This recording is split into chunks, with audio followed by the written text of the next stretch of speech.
नमस्कार। Video lecture की इस सीरीज में आज हम लोग एक नए टॉपिक को डिस्कस करेंगे। कॉम्प्लेक्स एनालिसिस का ये टॉपिक है computation of residue at a finite form. That is means residue को हम लोग किस तरीके से फाइंड आउट करेंगे, निकालेंगे, सॉल्व आउट करेंगे।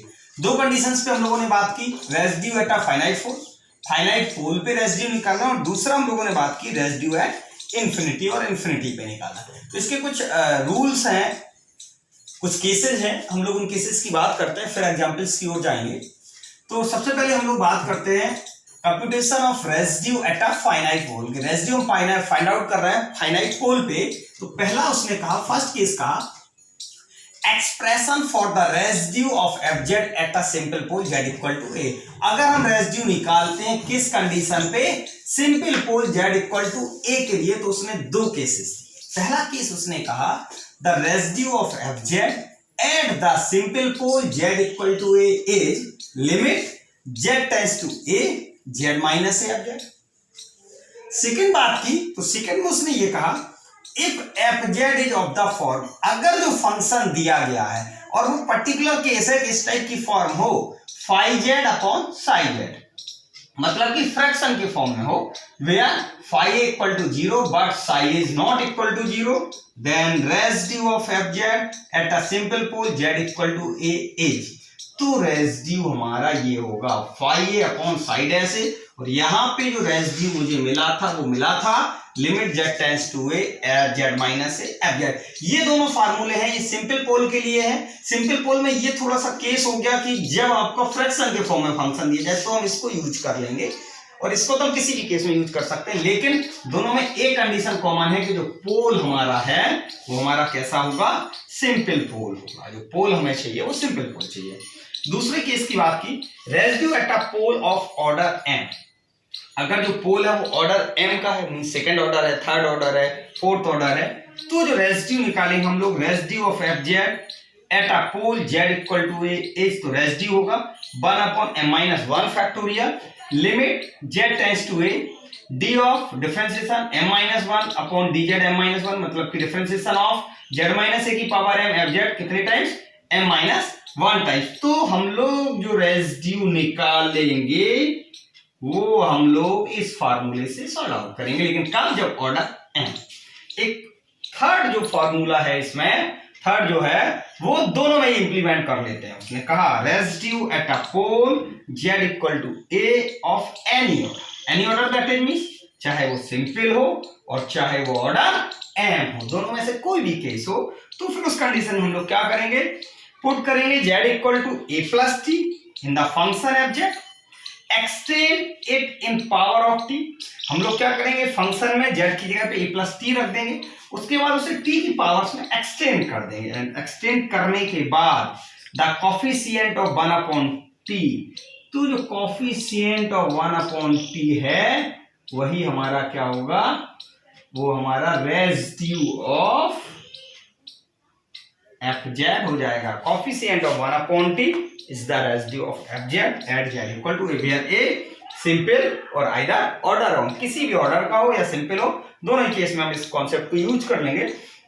एंड सेकंड कॉन्सेप्ट उसने ये कहा computation of residue at infinity. अगर मुझे रेजिड्यू इंफिनिटी पे निकालना हो तो उसने कहा residue of FZ at Z equal to infinity limit Z tends to infinity minus z f z. तो फिर हम लोग जो रेजिड्यू निकालेंगे वो इस फार्मूले से निकालेंगे। दैट इज मींस हमारा ये हुआ, यहाँ पे हम लोगों ने बात की रेजिड्यू फाइंड आउट करने के लिए सिंपल पोल है, तो हमारे पास दो केसेस हुए। पहला था limit Z tends to a Z minus a F z. दूसरे केस में कंडीशन थी कि जो फंक्शन है अगर वो फ्रैक्शन के फॉर्म में हो तो सिंपल पोल पे हम लोग रेजिड्यू निकालेंगे फाई ए अपॉन साई डैश ए।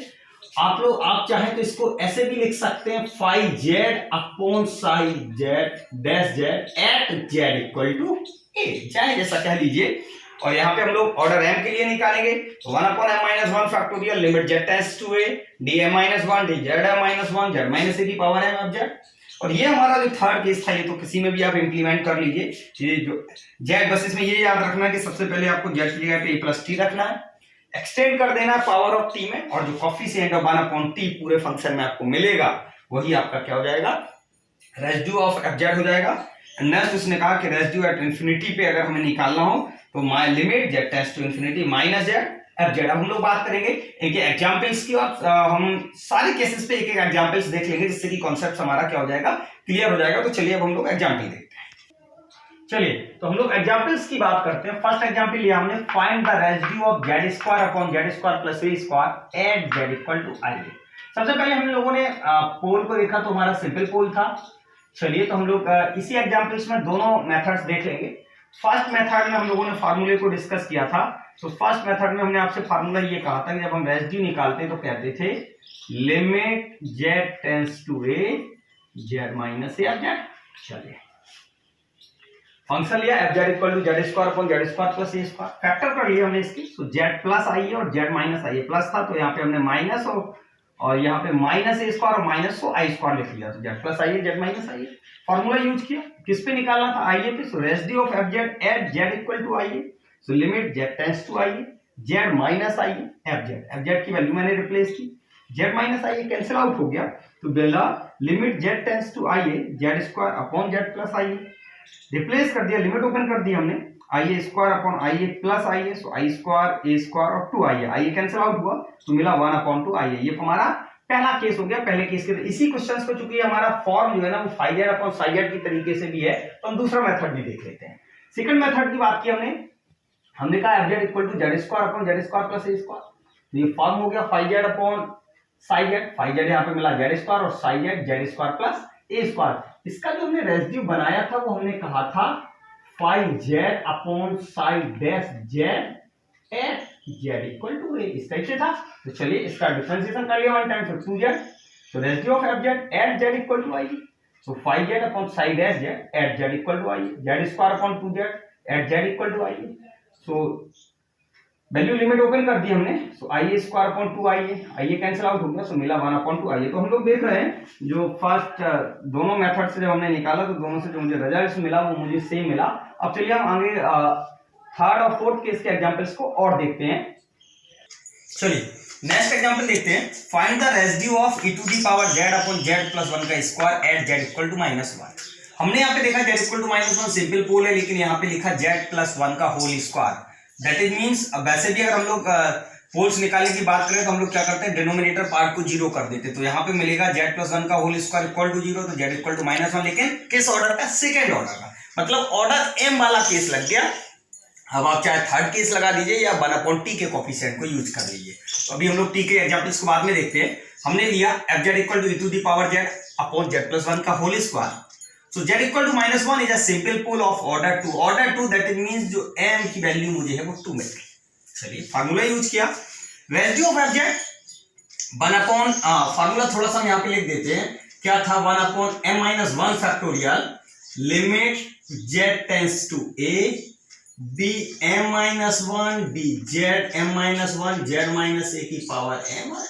ये हमारा फार्मूला था ऑर्डर m के लिए। चलिए सो m की वैल्यू 2 हो गई, 1 upon 2 -1 factorial limit z tends to -1 a -1 है हमारा, d 2 -1 dz 2 -1 z प्लस 1 का स्क्वायर, क्योंकि z माइनस है और a की वैल्यू -1 और f z। चलिए 1 upon 2 -1 factorial limit z tends to -1, so 1 time 2 -1 1, so d upon dz z plus 1 का स्क्वायर, और यहाँ पे अब z रिप्लेस कर दिया। z था e to the power z upon z plus 1 का square, e to the power z upon z plus 1 का स्क्वायर, z प्लस 1 का whole square cancel out, so 1 upon factorial और factorial 1, so 1 limit z tends to -1 d upon dz e to the power z, और differentiation of e to the power z, so e to the power z, limit open की, so e to the power -1 and 1 upon t, ये हमारा क्या हो गया, residue हो गया eight z equal to -1 पे। चलिए अगला एक एग्जांपल देखते हैं, find the residue of z square z minus a z minus b z minus c at infinity. अभी हमने लास्ट में इंफिनिटी की बात की थी, तो वहां पे मैंने कहा था limit z tends to infinity minus z, residue ये है हमारा। चलिए f z दिया गया, z square upon z minus a z minus b z minus c, residue at infinity equal to limit z tends to infinity minus z f z minus z, f Z की value replace की, z square z minus a z minus b z minus c। हमने देखा limit z tends to infinity रखना, और अभी हम लोग को लिमिट्स में थोड़ा सा ही हम लोगों को याद रखना पड़ता है, जब भी इंफिनिटी रिप्लेस करना हो जिसकी, तो हम हमेशा कोशिश करते हैं कि वो अपॉन में बना ले, जिससे 1 अपॉन इंफिनिटी जो है ना वो हमारा 0 बन जाए। इसलिए मैंने z यहाँ से कॉमन लिया, z यहाँ से लिया और z यहाँ से कॉमन लिया, तो z क्यों कॉमन हो गया, 1 minus A upon Z, 1 minus B upon Z और 1 minus C upon Z, Z cubes cancel out, so -1 limit open कर दीजिए, so A upon infinity that is mean 0, so 1 minus 0 1 minus 0 1 minus that is mean 1, -1 upon 1, so -1 और हमें इसका मिल गया at infinity पे जो residue मिला वो मिला -1। अभी हम लोगों ने 3 एग्जांपल्स किए, पहले एग्जांपल्स को दोनों केसेस से देख लिया। एक कॉन्सेप्ट और अभी हमारा बचा है ऑर्डर m के लिए, है कि कोफिशिएंट ऑफ 1 अपॉन टी, हम उसका एक एग्जांपल और देखते हैं। चलिए नेक्स्ट एग्जांपल देखते हैं। चलिए ना नेक्स्ट एग्जांपल देखते हैं हम लोग। Find the residue of the function z की power 4 upon c square plus z square to the power 4 at z equal to ic। तो हम लोगों ने देखा कि z दिया गया z की power 4 c square plus z square to the power 4, factor किए तो z माइनस ic की पावर 4 और z प्लस ic की पावर 4। तो यहां से मुझे दो पोल्स मिलेंगे, z इक्वल टू ic और z equal to minus ic, और दोनों ही पावर 4 है, मतलब ऑर्डर 4 के। लेकिन उसने तो मुझसे केवल पूछा कि केवल z इक्वल टू ic पे रेसिड्यू निकालिए। चलिए तो हम लोगों ने लिया z इक्वल टू ic का पोल ऑफ ऑर्डर 4। हम लोग अभी पिछला जो एग्जांपल्स किया था उसमें हमने m ऑर्डर के लिए क्या किया था, और उसमें हमने ये ले लिया था कि 1 अपॉन m-1 फैक्टोरियल वाला कॉन्सेप्ट लिया था। एक कॉन्सेप्ट बचा है कोफिशिएंट ऑफ 1 अपॉन t वाला। वैसे तो ये जो कॉन्सेप्ट है ये सिंपल पोल के लिए और m ऑर्डर के लिए, दोनों के लिए ही एप्लीकेबल है, किसी में भी आप अप्लाई कर लीजिए। इसके लिए थोड़ा सा मुझे बस एक्सटेंशंस बाइनोमियल के थ्रू हम लोगों को एक्सटेंशंस पता होने चाहिए। बस पुट किया, मैंने क्या कहा था z equal to a plus t, तो यहाँ पे a क्या है, ic पे निकालना था, ic प्लस टी, fz बना t प्लस ic की पावर 4 t की पावर 4, और इसमें रिप्लेस किया और ये बना t प्लस ic की पावर 4, क्योंकि यहाँ पे ic कैंसिल आउट हो गया था, तो ये बन गया t प्लस ic की पावर 4 t की पावर 4 2ic प्लस t की पावर 4। क्या किया हमने यहाँ से 2ic कॉमन ले लिया, क्योंकि एक्सटेंशन जब मुझे करने ही है तो हम लोग कोशिश करते हैं कि 1 प्लस एक्स 1 माइनस एक्स का एक्सटेंशन बने, तो हम लोगों को इजी गोइंग हो जाता है। 1 प्लस एक्स की पावर n 1 माइनस एक्स की पावर n, दिस टाइप से माइनस है, तो t प्लस ic की पावर 4 t की पावर 4 2ic की पावर 4 और 1 प्लस t अपॉन 2ic की पावर 4।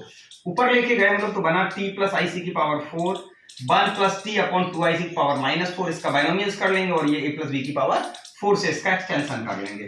इसका अगर एक्सटेंशन पता नहीं है तो t प्लस ic का स्क्वायर t प्लस ic का स्क्वायर कर लीजिए आप, a प्लस b के whole square a plus b का होल स्क्वायर और मल्टीप्लाई कर लीजिए, t की पावर 4 2ic की पावर 4। सबसे पहले हम लोगों ने इसको सिंपलीफाई किया, इतने पोर्शन को एक साथ ले लिया और इतने पोर्शन को हम लोग एक साथ ले लेंगे, फिर मल्टीप्लाई। तो मैंने लिया 1 अपॉन t की पावर 4 t प्लस ic की पावर 4 1 अपॉन t की पावर 4, एक्सटेंशन खोल दिया, t की power 4 plus 4ic t Q minus 6 c square t square minus 4ic Q t और प्लस c की पावर 4 1 अपॉन t की power 4 से मल्टीप्लाई कर दिया, ये इसकी वैल्यू मिल गई। अब हम लोग इधर पे आए, इसको फिर हमने अब इसकी वैल्यू निकाली 1 अपॉन 2ic की पावर 4 और 1 plus t upon 2ic power -4। तो ये तो हमारा 2 की पावर 4 16 हो गया, i की पावर 4 से 1 हो गया, और ये हमारा हुआ c की पावर 4, तो 1 अपॉन 16 c की पावर 4, एक्सटेंशन कर दिया बाइनोमियल से 1 minus 4t upon 2ic plus 10 upon 2ic square t square minus 20 upon 2ic Q t Q plus and so लग जाएगा।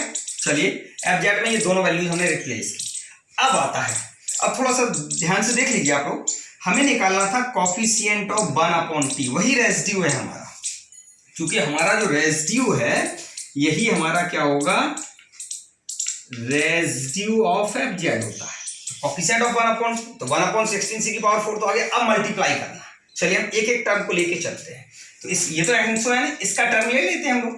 तो ये 1 लिया हमने, 1 जब इसमें मल्टीप्लाई किया तो 1, हमें तो केवल 1 अपॉन टी का टर्म लेना है, तो जब इससे मल्टीप्लाई कर रहे हैं 1 का मल्टीप्लाई करेंगे तो केवल 1 अपॉन टी चाहिए मुझे, तो मुझे क्या कोई टर्म मिल रहा है, नहीं। चलिए अब हमने लिया 4ic अपॉन टी, तो जब 1 से मल्टीप्लाई करोगे तो मिल जाएगा 4ic अपॉन टी, तो 4ic लीजिए उसका कोफिशिएंट।